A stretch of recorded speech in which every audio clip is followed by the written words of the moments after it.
सकल सुखकारी।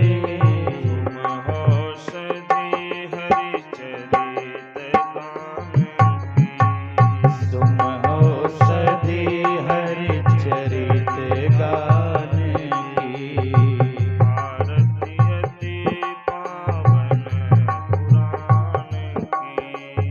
आरती अति पावन पुराण की।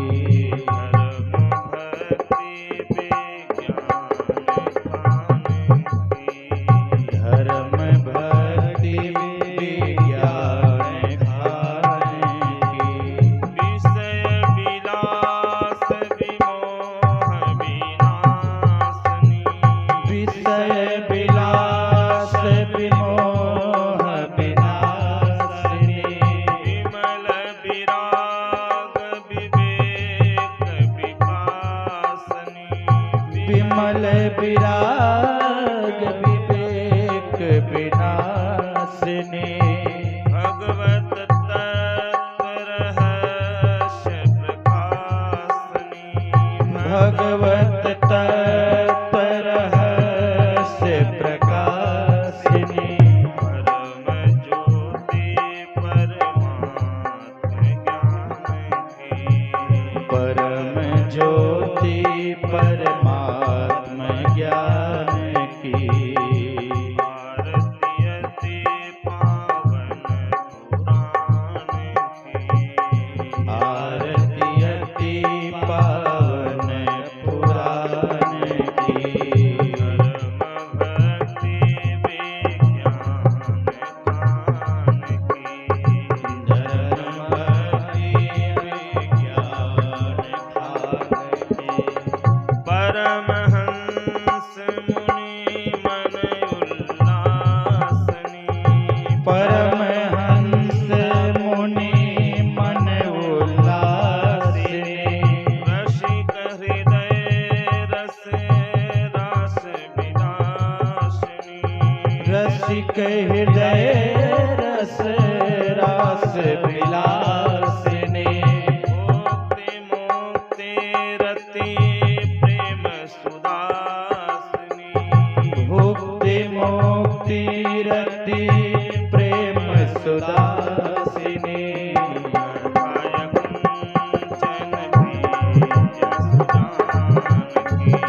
कथाय किंचन प्रिय सुजान की। कथाय किंचन प्रिय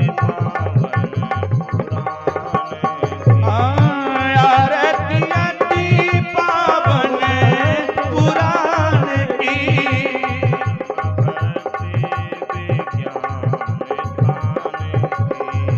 धर्म भक्ति विज्ञान खान की।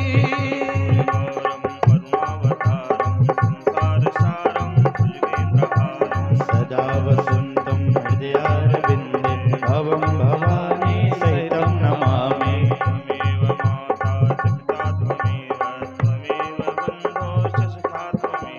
त्वमेव विद्या द्रविडं त्वमेव त्वमेव सर्वं मम देवदेव। मम देवदेव मम देवदेव।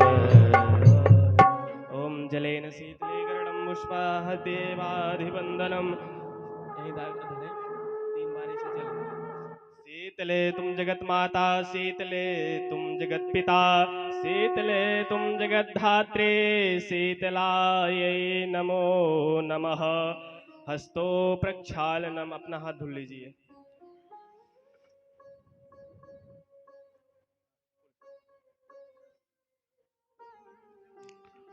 हरि ओम। हरिः ओम।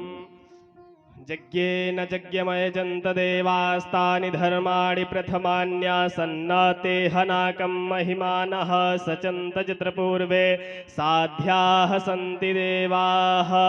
नानासुगन्धिपुष्पाणि यथा कालोद्भवानि च पुष्पाञ्जलिर्मया दत्तो गृहाण परमेश्वर गृहाण परमेश्वर एकदन्ताय विद्महे वक्रतुण्डाय धीमहि तन्नो दन्ति प्रचोदयात् एकदन्ताय विद्महे महादेवाय धीमहि तन्नो रुद्रः प्रचोदयात् ॐ भूर्भुवस्वः श्रीराघवाय नमः श्रीराधायै नमः मंत्रपुष्पांजलिं समर्पयामि ध्यानं ध्यानान्ते मंत्रपुष्पांजलि समर्पयामि छोड़ दे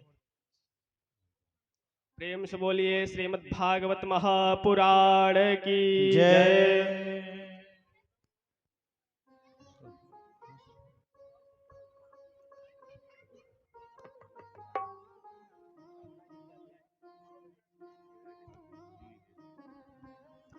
हरि ओम हरि ओम हरि ओम हरि ओम हरि ओम।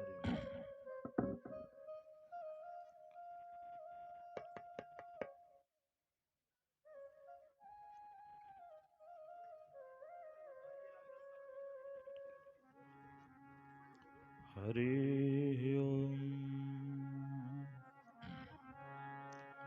श्रीमन्महागणाधिपतये नमः। श्री सीतारामाभ्यां नमः। श्री राधा कृष्णाभ्यां नमः।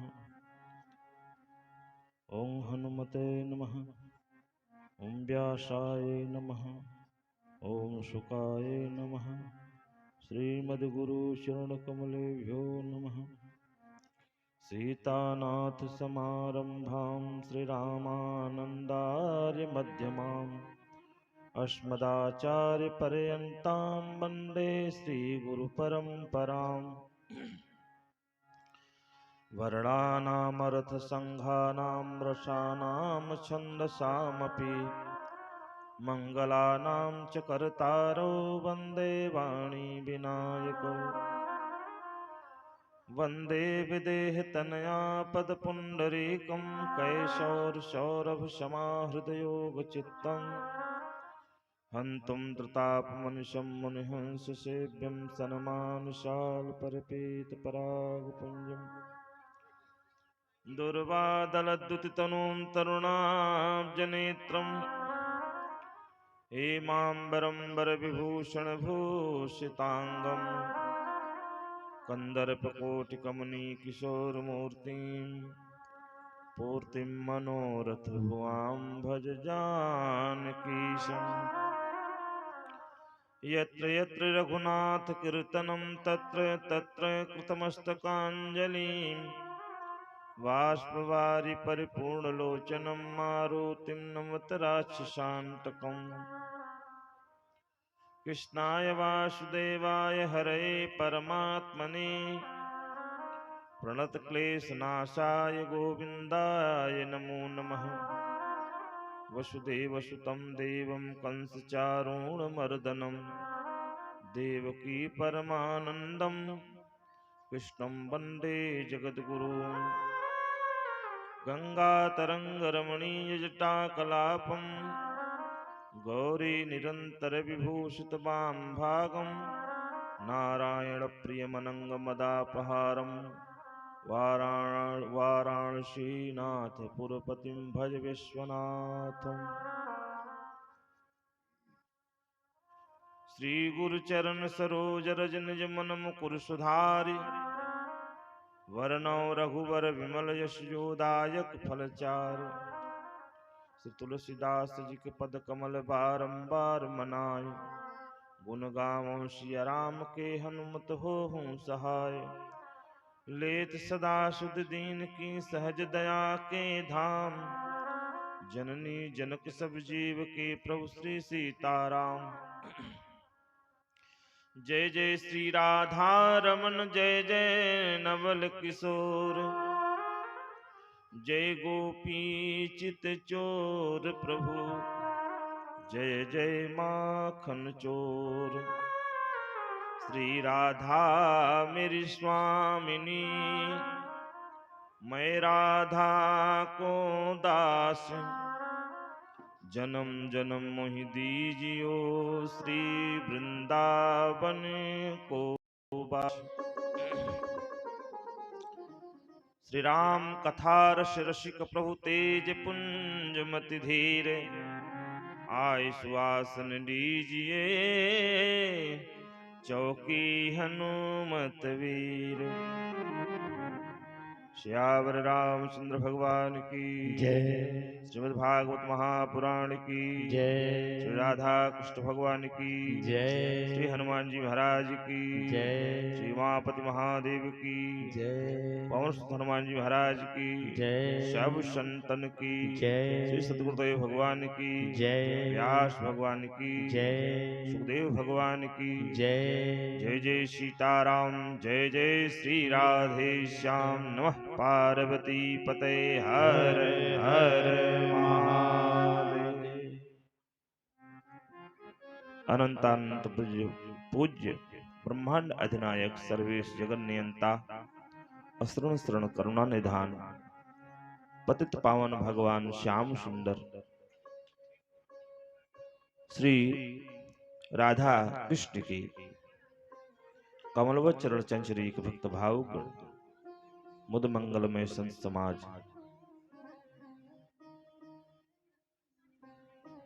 समुपस्थित सुधीर श्रोत्रा महान भाव गार्गी मैत्री सीता सती सावित्री के पग चिन्हों को अनुकरण करने वाले मातृशक्ति छोटे छोटे प्यारे प्यारे नवनिहाल बच्चे आचार्य का गुरुतम दायित्व निर्वहन करते हुए भैया श्री सचिंद्रनाथ त्रिपाठी जी और अपने स्वर संगीत के माध्यम से जनमानस को आह्लादित करने वाले परम आदरणीय भैया श्री राम पांडे जी और अपने सुमधुर नालवाद्य के माध्यम से मनमुग्ध करने वाले ऐसे बाबू अजीत सिंह मंजीर पे संगत करते हुए श्री जनार्दन प्रसाद मिश्र जी, आप सबका बड़ा अच्छा सहयोग है। और इस मंदिर के पुजारी श्री राम विशाल मिश्र जी, जिनका नाम ही विशाल है, राम विशाल है, बड़े सरल है लेकिन दक्षिणा की चिंता लगी रहती है। महाराज अरचा देखे रहा जजमान से कहत ही चाहे दक्षिणों अक्षिणों चाहे समझ बूझ के हिसाब किताब बने रहा भाई। बड़े सौभाग्य का विषय है। कहते हैं अनंत जन्मों का जब पुण्य उदय होता है भगवत कथा करने कराने का सौभाग्य प्राप्त होता है। अन्यथा तो आपने देखा होगा कई लोग गया जगन्नाथ जी की यात्रा करने गए लौट के नहीं आए, और जो लौट के आए वो कर नहीं पाए, पता लगा बिना भाते दिए चले गए। इच्छा मन की मन में ही रह गई। और तो और आप ही के यहाँ कितनी बार संकल्प विकल्प बना, कई बार तो आप सुंदरकांडे करा के भात दे दो भैया, छुट्टी करो, कौन भागवत की झंझट में पड़े। और शायद इतनी झंझट देखे रहा होते न, कहते न भैया राज भागवत वगत न हो। इतने ब्राह्मणन का सेवा सत्कार सबके बस की बात नहीं। ये पृथ्वी के देवता हैं, वह घर धन्य है जिस घर ब्राह्मण की सेवा हो। ब्राह्मण पधारे, भगवान कहते हैं मैं जितना इसमें आहुति डालने से प्रसन्न होता हूं उतना इसमें आहुति डालने से प्रसन्न नहीं होता। ब्राह्मणों मुखमाशीत मुखादग्निर्जायत है। चंद्रमा मनसो जात चक्षो हो सूर्यो वजायत है शुक्ल यजुर्वेद। श्रोताद्वायुष प्राण से मुखाद अग्निर्जायत है। यह भी अग्नि है, जो भी डालो सब भस्म हो जाता है। कच्चा पक्का जो भी डाल दो साफ हो। तो कहने का अभिप्राय है, बहुत जन्मों का जब पुण्योदय होता है तब भगवत कथा कहने सुनने का प्राप्त अवसर सुंदर प्राप्त होता है। अन्यथा तो कई बार इच्छाएं मन की मन में ही रह जाती है। तो आप सबका अनंत जन्मों का पुण्योदय हुआ है। ब्राह्मण सेवा हो रही है, प्रसाद चाहे जो हो, प्रसाद इतना दिव्य रहता है कि सब लोग प्रसन्न हैं। हमसे एक बार शिकायत नहीं किए कि महाराज जी ये चीज गड़बड़ है। हमने कहा सब अच्छे लोग हैं, अच्छा खाने वाले हैं, जो जैसे ही खाता उसे खिलाता भी है ना। जो खावा नहीं करेगा खिलाएगा कहां से। तो कहने का अभिप्राय है कि बहुत अच्छा परिवार है, बहुत अच्छी फैमिली है। हमने सुन रखा था और कलकत्ता से डेली बात, मतलब डेली का दूसरे तीसरे चौथे तो बात हो ही जाती थी। वहां बैठी हैं सरोज तिवारी जी, और कहती थी पंडित जी आप आइएगा, कोई दिक्कत नहीं, बहुत अच्छी बहुत बड़ी फैमिली है, आप केवल देखिएगा। बहुत लंबा आए, देखे, हमको भी लगा नहीं जो कहें सही है। कहीं पंडित जी लेकिन नदी किनारा है। हमने कहा चलो कोई बात नहीं, गोमती मैया का हम भी दर्शन करेंगे। तो तिवारी परिवार अच्छा परिवार है, बड़े अच्छे लोग हैं। बशर्ते थोड़ा बताना पड़ता है कि ये करना है वो करना है। भाई बताना तो पड़ेगा ही करेगा, बताना पड़ेगा, हम लोग बताएंगे भी, आप करते जाइएगा बस, बाकी सब काम बढ़िया है।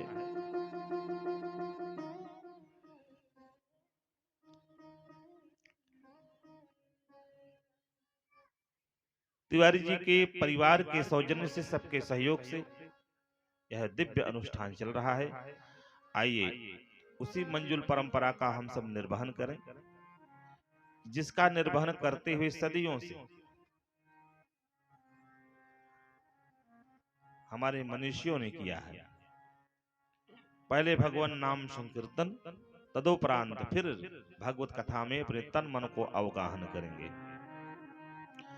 भज गोविंद गोविंद गोपाला, भज गोविंद गोविंद गोपाला, भज गोविंद गोविंद गोपाला, भज गोविंद गोविंद गोपाला, भज मुरली मनोहर नंद लाला, भज मुरली मनोहर नंद लाला, भज मुरली मनोहर नंद लाला, भज मुरली मनोहर नंद लाला, भज गोविंद गोविंद जय।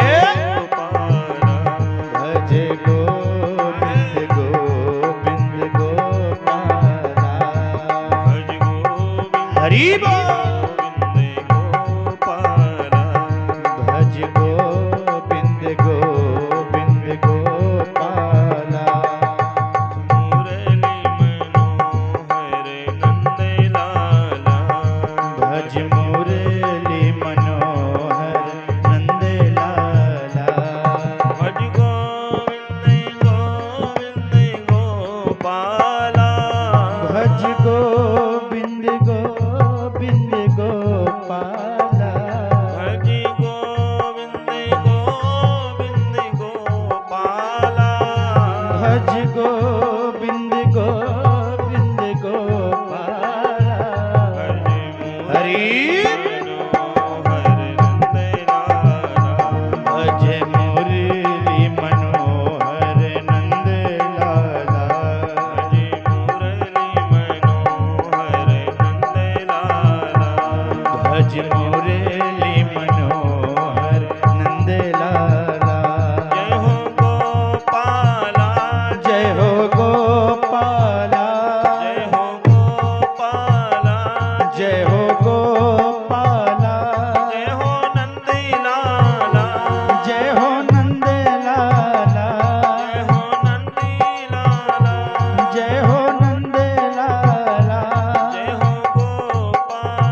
जय।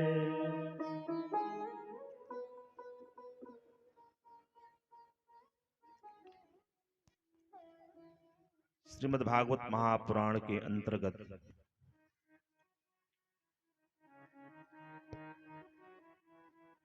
कल के दिवस के रात्रि वेला में आप लोगों ने महात्मा की कथा श्रवण की।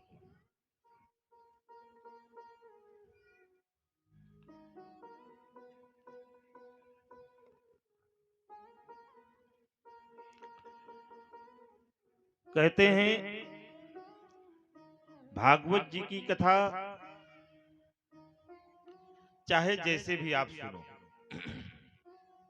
वैसे तो नियम इसका सप्ताह यज्ञ की विधि जो बतलाए इसमें कह रहे हैं कि अगर बन सके बिना कुछ खाए पिए 7 दिन तक अनवरत भगवान की कथा सुननी चाहिए और कहनी भी चाहिए, क्योंकि ऐसी कथा चली है।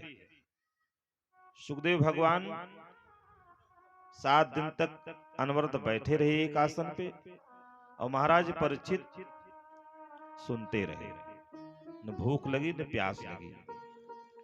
कहा यदि इस पे नहीं बनता है तो आप ऐसा कीजिए,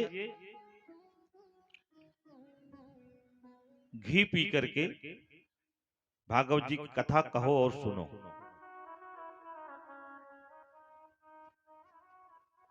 और घी खाने वाले, घी पीने वाले आज भी ऐसे ऐसे वक्ता हैं, केवल घी ही खाते हैं, घी पे रहते हैं।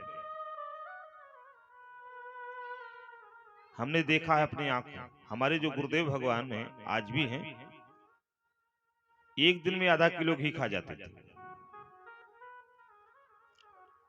लेकिन अब ये घी थोड़ी, अब ये तो घी जो है विकार युक्त हो गया है। अब इस घी में वो तत्व नहीं है जो पहले था, अब वो वाला घी नहीं रहा। अब तो देसी घी का मार्का लगा के दे रहे हैं, लेकिन उसके अंदर क्या है ये कोई जानता नहीं। भागवत जी की कथा घी पी करके सुनो और सुनाओ, इस पे भी नहीं बनता है। दोनों समय फलाहार करो, इसमें भी बात नहीं बन रही है तो एक समय फलाहार एक समय भोजन, इस पे भी अगर सुधार नहीं हो पा रहा है तो दोनों समय भोजन करो, लेकिन कथा कहो, कथा सुनो, कथा से वंचित मत रहो। कहने का अभिप्राय जो चीज बाधा डाले, अगर भोजन से बाधा पड़ रही है तो वही समस्या पहले सॉल्व कर लो। खा पी करके भजन करो, पूजा करो भाई, अगर नहीं चल रहा है। भागवतकार ने सब प्रकार से छूट दिया है। और इतना ही नहीं, व्यास शुकुरूप प्रबोधज्ञ सर्वशास्त्र विशारद, जो भागवतकार हो, भागवत कहने वाले हो, शुद्ध और पवित्र हो, मन कलुषित न हो और सरलतम ढंग से समझाने में कुशल हो।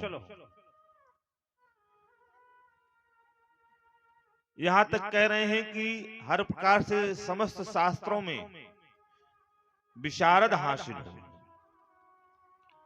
और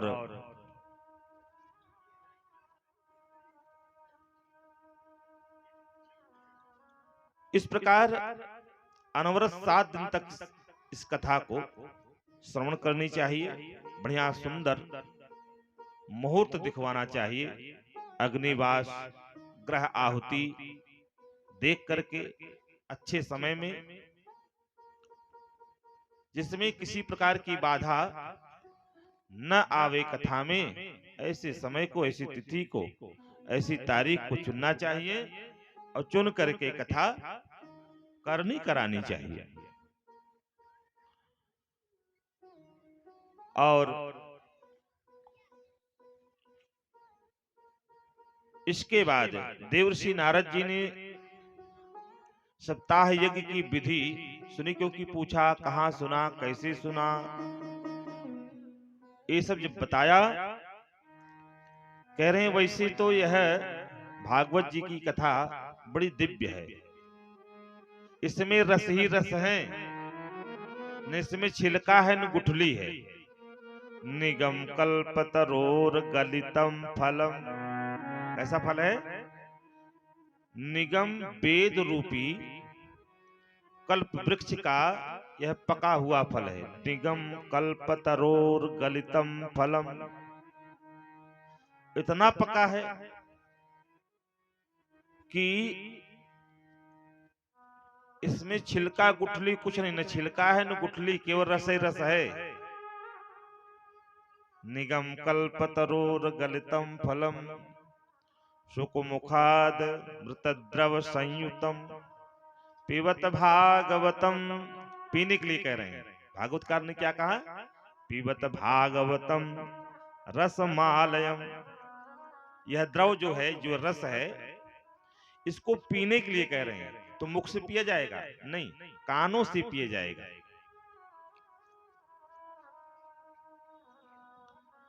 तो भगवान की कथा कानों से पान किया जाता है। तो कहा निगम कल्पतरोर गलितम फलम शुकमुखाद मृतद्रव संयुतम, कहते हैं जिस फल में तोता ठोंण लगा देता है वो फल या तो मीठा होता है या फिर मीठा हो जाता है, दोनों बातें हैं ना। तो सुखदेव भगवान जैसे मुख से निकला हुआ श्रीमद् भागवत महापुराण रूपी फल, यह वास्तव में बड़ा मीठा है। और इतना नहीं कहा पीबत भागवतम रसमालयम, आलयम जीवन पर्यंतम, मतलब पियो, इतना पियो कि पीते पीते शरीर छूट जाए, अगर पुनः इस धरा पर आगमन हो फिर पियो तो पुनरोजन्मन्य विद्यते, फिर दोबारा जन्म नहीं होगा।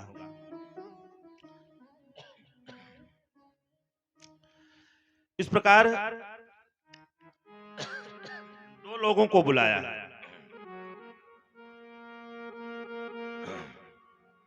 दो लोगों को बुलाया।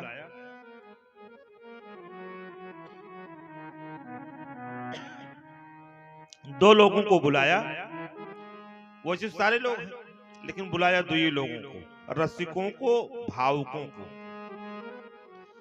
कहा हे रसिकों, हे भावुकों, आओ, यह द्रव मैंने वस्तुतः तुम्हारे लिए ही तैयार करके रखा है।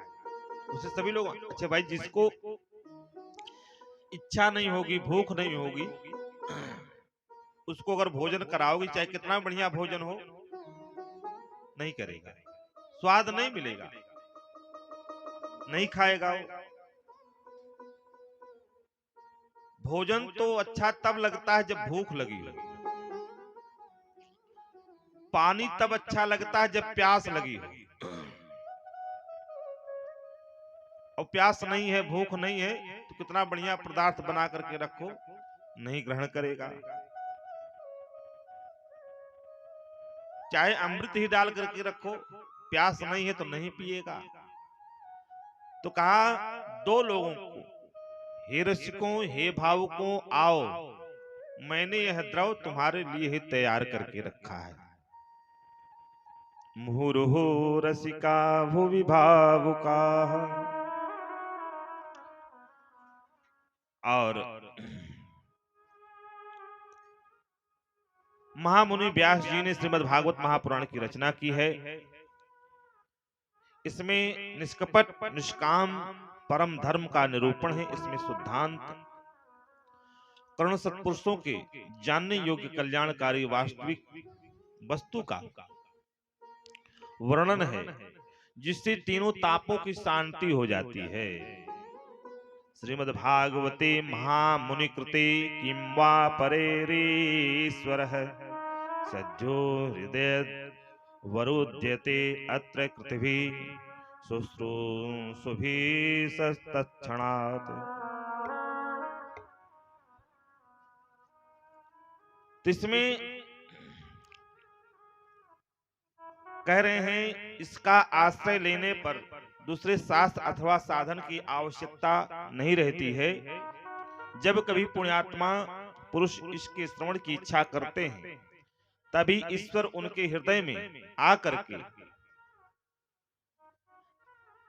स्थानगत हो जाते हैं, हृदय में प्रवेश करके स्थान ले लेते हैं, विराजमान हो जाते हैं, अवरुद्ध हो जाते हैं।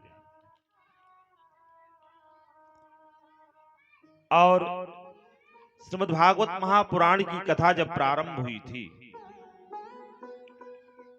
तो उस समय प्रहलाद तालधारी,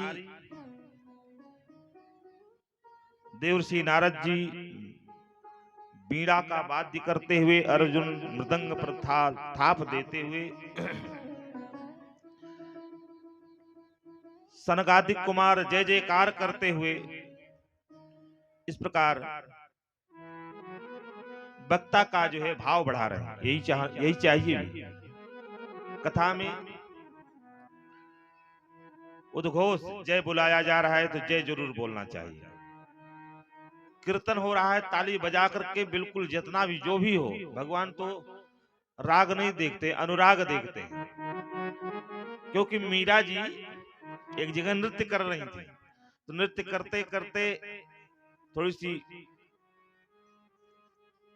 राग की जो चाल थी वो गड़बड़ हो गई, और जब गड़बड़ हुई तो इन संगीतकार से नहीं रहा गया, उन्होंने एक श्याम पट पे लिख करके दिखा दिया कि कृपया राग से गाइए।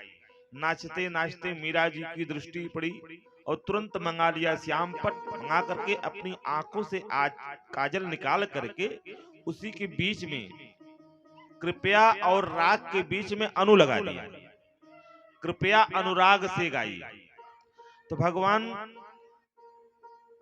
राग हो चाहे न हो, लेकिन अनुराग जरूर देखते हैं। अनुराग से भगवान को पुकारेंगे, सबके हृदय की बात भगवान सुन लेते हैं। और इस प्रकार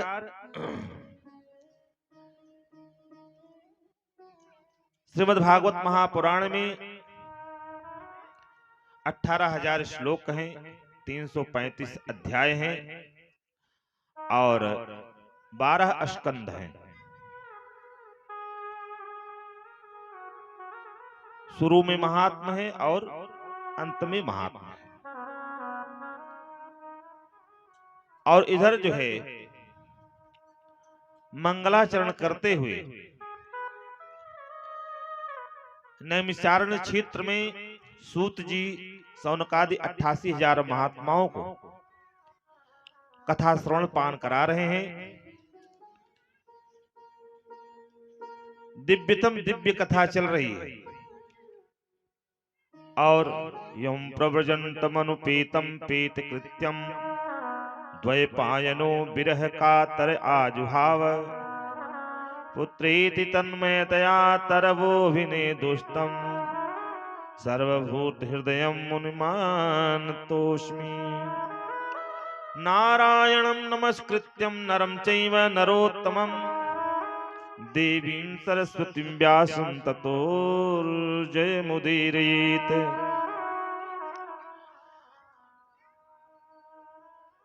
वंदन करते हुए सूत जी तब जाकर के कथा श्रवण कराते हैं। भगवान के 24 अवतारों का वर्णन किया। प्रथम अवतार सनक सनंदन सनातन और सनत कुमार, दूसरा शुकर अवतार भगवान का, तीसरा देवर्षि के रूप में, नर नारायण के रूप में, कपिल के रूप में, दत्तात्रेय के रूप में, यज्ञ के रूप में भगवान का अवतारण होता है।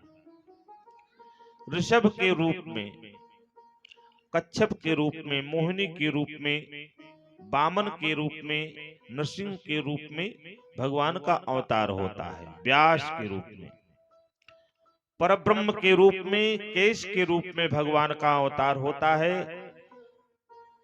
राम और बुद्धा अवतार और कली अवतार राम और कृष्ण का जो अवतार है, यह जो है कृष्ण बलराम का और राम का यह पूर्ण अवतार माना गया है।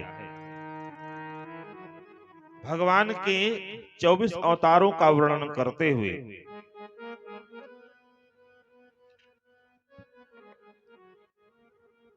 महर्षि व्यास का असंतोष, महर्षि व्यास ऐसे अशांत मना बैठे थे। तब तक देवर्षि नारद जी पहुंच गए।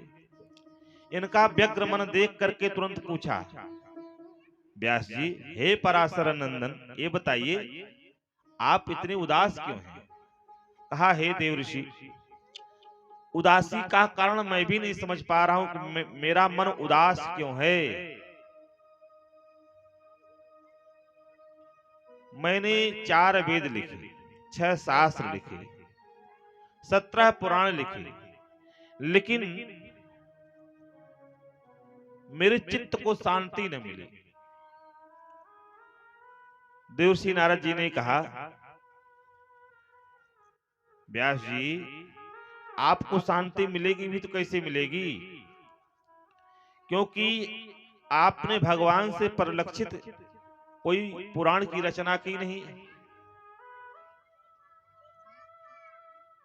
मुझे आप देखो, मेरे ऊपर भगवान की कृपा कितनी बड़ी है। मैं पहले क्या था? उपवर्हण नाम का गंधर्व था। उपवर्हण नाम का गंधर्व था। मेरा पतन हुआ तो मैं दासी पुत्र हुआ। दुर्वासा जी ने श्राप दिया। दासी पुत्र के रूप में था। मेरी माँ एक ब्राह्मण के यहाँ दासिता करती थी। गोबर इत्यादि उठाना, साफ सफाई करना, यही करती थी। उसका मैं एकलौता बेटा। संयोग से चातुर्मास हुआ। पहले चातुर्मास जब होता था तो महात्मा लोग आते थे, 4-4 महीना एक एक गांव में रुकते थे और सब लोग सेवा करते थे। 4 महीने लगातार कथा सुनाते थे और खूब सेवा होती थी महात्माओं की। अब धीरे धीरे डिजिटल जमाना आ गया, जिसमें सब भाव भी भंग होते चले गए। बुद्धि में दोष आने लगा। अच्छाई नहीं सोचते, बुराई की खोज में सब लोग लग गए। भाव कम हो गया। इसलिए संत महात्मा अब चौमासा नहीं करने जाते हैं तो आश्रमों में ही जाते हैं। किसी घर गृहस्थ के यहाँ नहीं जाते, किसी गांव में नहीं जाते।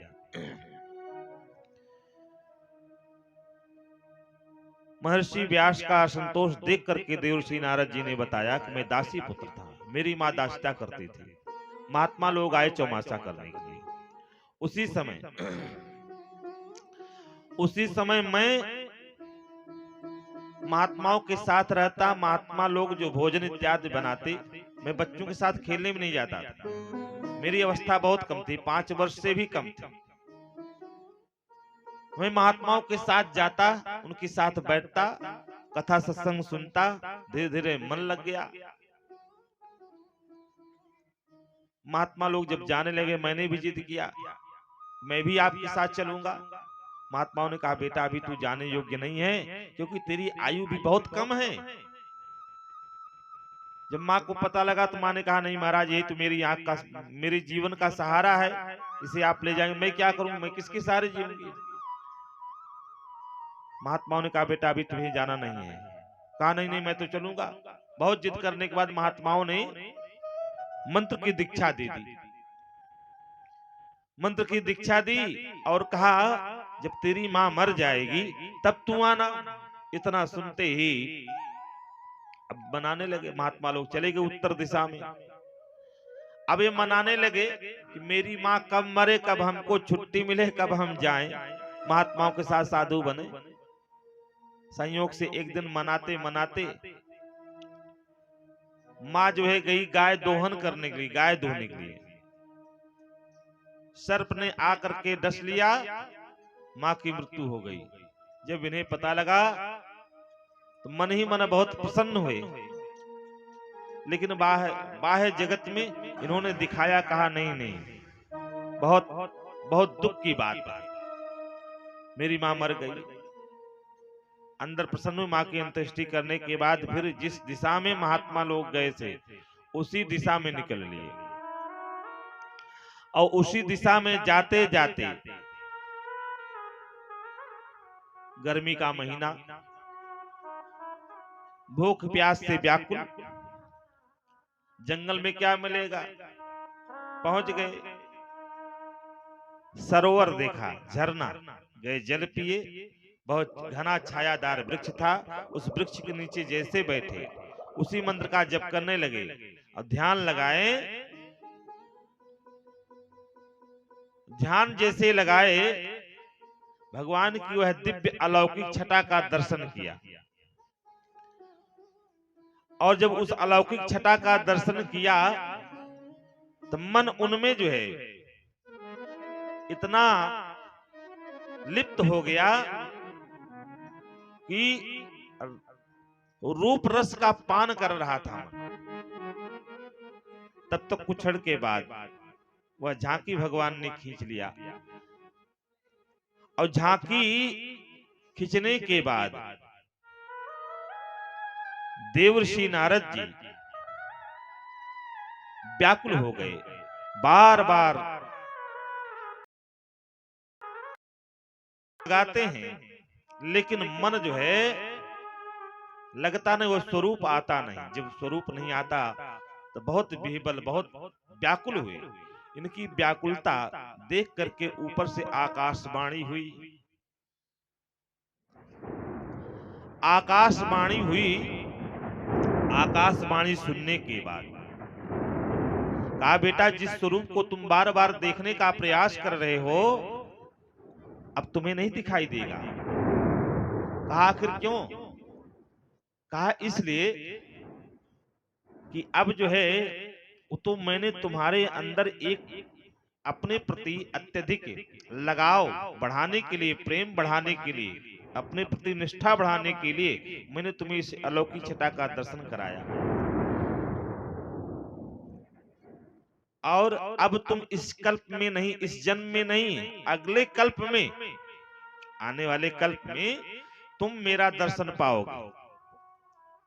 कहा तो फिर दिखाया क्यों? कहा तो प्रेम बढ़ाने के लिए दिखाया। मां नहीं मरी थी तो मां को मरा रहे थे, मां मरे, और जब मां मर गई अब अपने आप को मना रहे, मैं कितनी जल्दी मरूं। धीरे धीरे शरीर पूर्ण हुई, शरीर छूट गई, पूरी सृष्टि जलमग्न हो गई।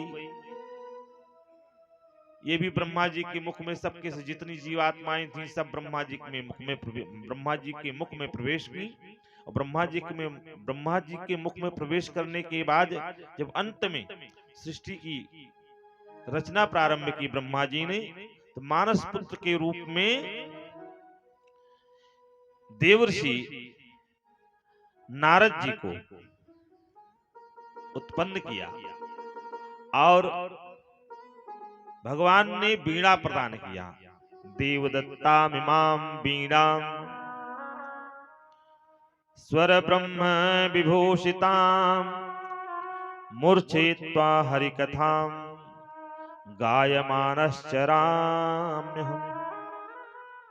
कहा मुझे देखो, कहा मैं गंधर्व से दासी पुत्र से आज देव ऋषि ब्रह्म ऋषि के नाम से मैं जाना जाता हूं, और मेरी गति कहां नहीं है। मैं तो चाहे देवताओं में जाऊं, चाहे दैत्यों में जाऊं, चाहे ऋषियों के बीच में जाऊं, त्रिलोक में भगवान ने मुझे यह वरदान देकर कह दिया, असि उरि धैरी मही बीच रहु जाई, असि उरि धरी मही बिच रहु जाई,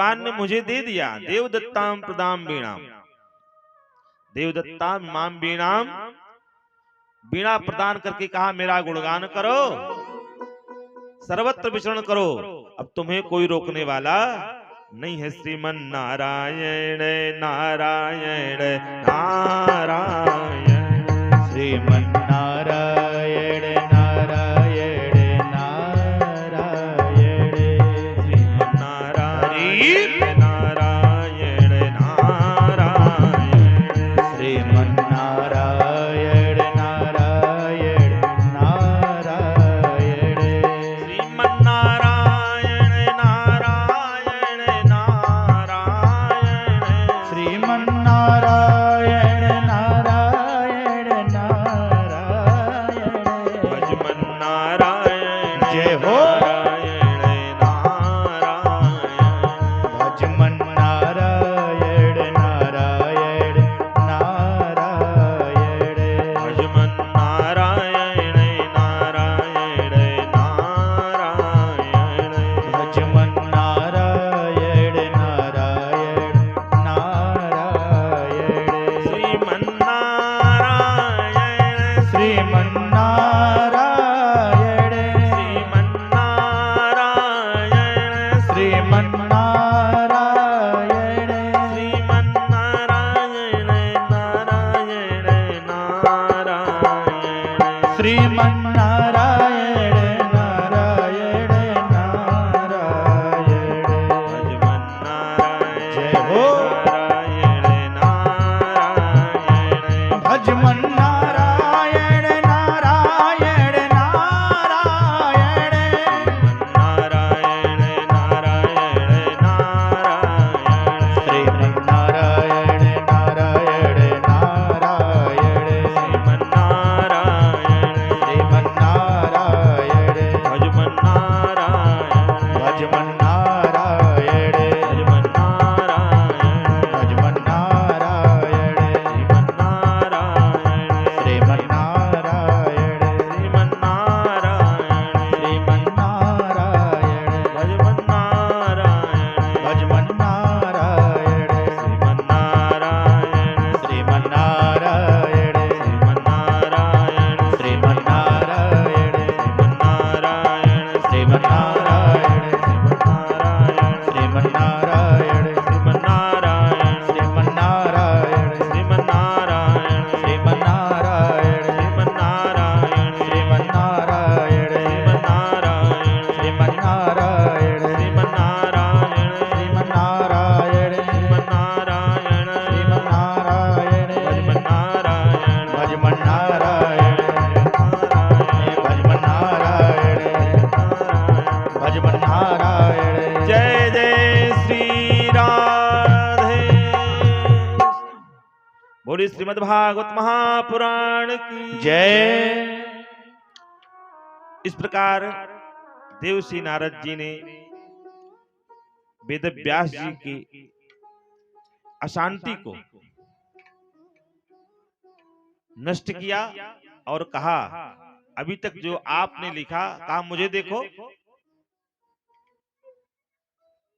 मैं जब दासी पुत्र से ब्रह्मर्षि देवऋषि हो सकता हूं,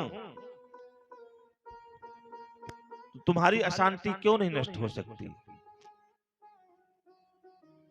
कहा आप 18वें महापुराण की रचना करो और उसमें भगवान और भक्त से ही परिलक्षित कथा कहो, उसमें लिखो।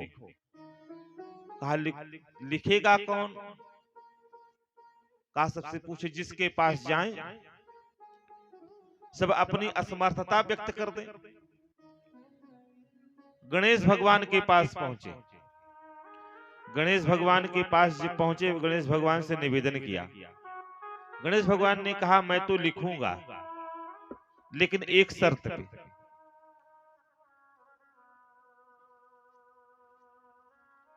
जब तक मैं लिखूं तब तक आपका बोलना बंद नहीं होना चाहिए।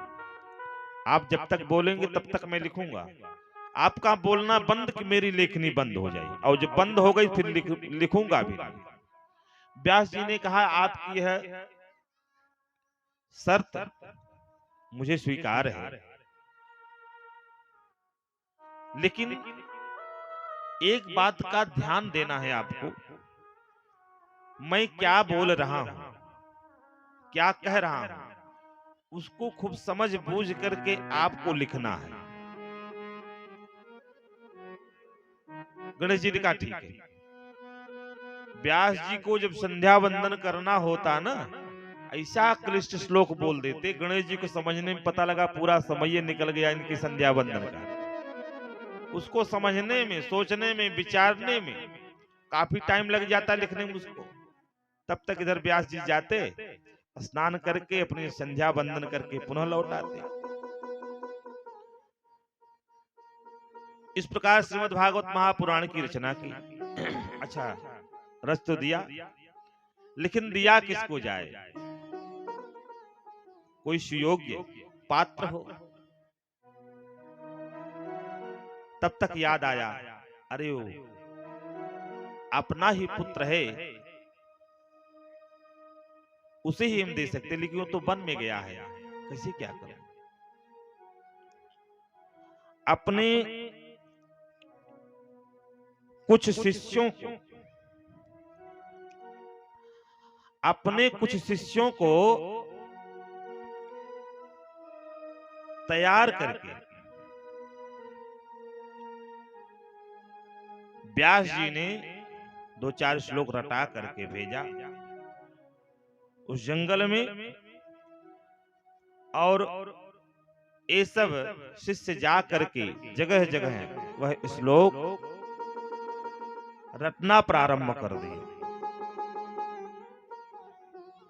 जहां जहां सुना में, और ढूंढे, और ढूंढते ढूंढते जब यह श्लोक की आवाज सुखदेव भगवान के कानों में पड़ी, तब उस समय कहने लगे, भैया और सुनाओ दो कि श्लोक। कहा, और यदि आपको सुनना हो मेरे गुरुदेव के पास चलिए। समाधि छूट गई। जो ध्यान लगाए थे, निराकार ब्रह्म का चिंतन कर रहे थे,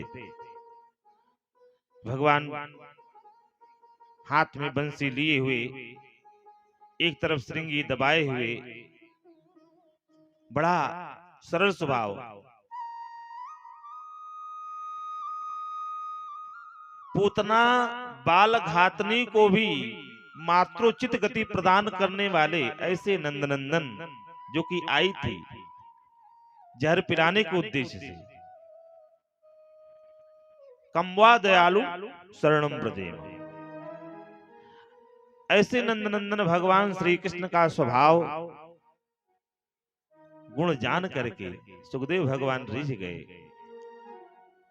और सीधे सीधे उन शिष्यों के साथ चल दिए। आए तो अपने पिता के पास पहुंचे, देख करके बहुत प्रसन्न हुए और श्रीमद् भागवत महापुराण इन व्यास जी ने सुखदेव भगवान को प्रदान किया।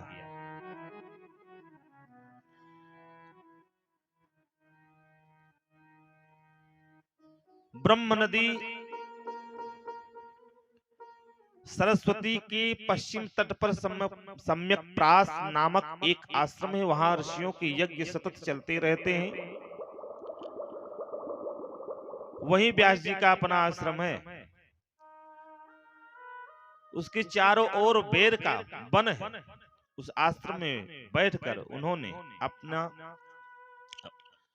मन जो है अपने अंतःकरण में समाहित कर आचमन किया और स्वयं अपने मन को प्रभु के चरणों में लगा करके भक्ति योग के द्वारा अपने मन को पूर्णतया एकाग्र और निर्मल करके आदि पुरुष परमपिता परमात्मा भगवान श्री कृष्ण का ध्यान करते हुए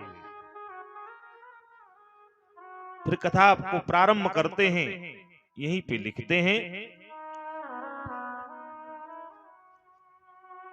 श्री महाभारत की घटना का उल्लेख कर रहे हैं। यदा वृधे कौरव सृज्ययानां वीरेष्वथो वीरगतिं गदेषु वृकोदरा विद्यगदा विमर्श भग्नोरदंडे धृतराष्ट्रपुत्रे।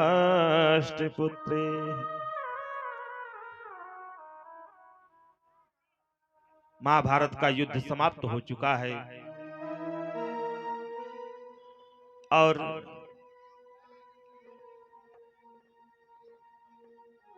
बड़े बड़े योद्धा, बड़े बड़े वीर युद्ध में लड़ करके वीर गति को प्राप्त हो चुके हैं। कौरवों के तरफ से जो दुर्योधन के 100 भाई में से 99 मारे जा चुके हैं और इधर दुर्योधन भीम की गदा के द्वारा असहाय पीड़ित अवस्था में मारने के बाद पीड़ित अवस्था में उसी युद्ध क्षेत्र में पड़ा हुआ है, जिसको देख करके गिद्ध, श्रृगाल, गिद्दड़, कौवा इत्यादि ये सब आते हैं, झपट्टा मारते हैं इसे मरा हुआ समझ करके, लाश समझ करके, सौ समझ करके इसके ऊपर भी झपट्टा मारते हैं या हाथों से बार बार हाँकता है सब। इसकी यह